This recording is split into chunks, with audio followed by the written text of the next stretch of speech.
All right, let's get right into it. We're going to talk about one of the biggest struggles every single entrepreneur runs into, the battle between just relying on good people versus building rock-solid systems. We're going to unpack why one of those paths almost always leads to total burnout, while the other, well, that one leads to freedom.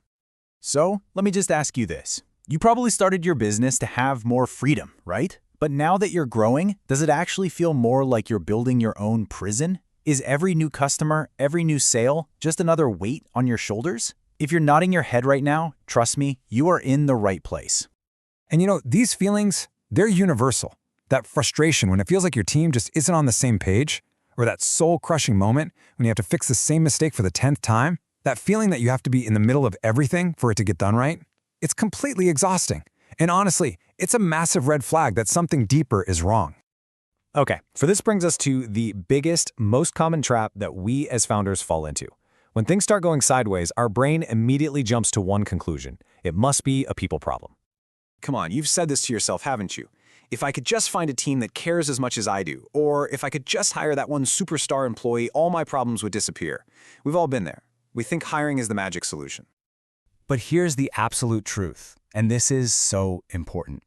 That mindset, the belief that finding better people is the answer, is the single biggest thing holding you and your business back. It just keeps you on this endless hamster wheel of hiring and firing, and you never, ever fix the real issue. And that's because you can't just throw more people at a broken process and expect it to magically fix itself. It doesn't work that way. All it does is create more confusion, more inconsistency, and frankly, it just costs you more money. You just can't hire your way out of a problem with your foundation. So if it's not about the people, what is it?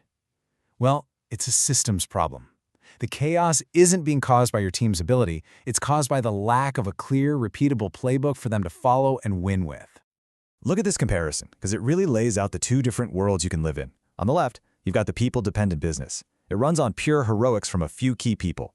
The results are totally inconsistent. Some days are great, some are a disaster. And with every bit of growth, the founder gets buried deeper and deeper. But on the right, that's the system-driven business. Here, you rely on proven processes. The results are predictable. Growth is actually manageable. And the founder is finally free. So when I say the word system, what are we even talking about? It's actually super simple. A system is just a documented, standardized way of doing a task that gives you the same quality result every single time, no matter who on your team is actually doing it. Think of it like a recipe for your business's success. Now, this is where the real magic happens. A lot of founders worry that building systems is going to make their company feel rigid and corporate, but it's actually the complete opposite. Real structure doesn't restrict your business, it sets it and you free. And this quote just hits the nail on the head. This isn't about replacing your amazing people with robots. It's about supporting them. Good systems give your team the tools, the clarity, and the guardrails they need to succeed on their own, to do their absolute best work without you having to look over their shoulder 24/7. You can really see how it all connects step by step. You start by standardizing the really important tasks. That lets you support your team with clear, simple instructions, which then creates a consistent, reliable experience for your customers. And only then can you truly start to delegate with confidence, which is the key to scaling up. And what's the end result of all that? The founder, you, are no longer the bottleneck.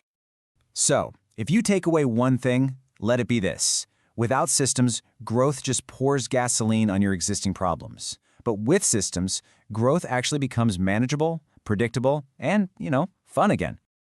Okay, so where do you even start with all this? It really begins with one simple shift in your thinking. From now on, instead of asking, who messed this up, I want you to start asking, what part of our system broke down here? And I'm going to leave you with this one question to really chew on. Imagine tomorrow, you wake up and you have 10 new customers. What is the very first thing in your business that would crack under that pressure? Is it your customer service, your onboarding process, your delivery? Your answer to that question? That's your starting point. That tells you exactly where you need to build your very first system.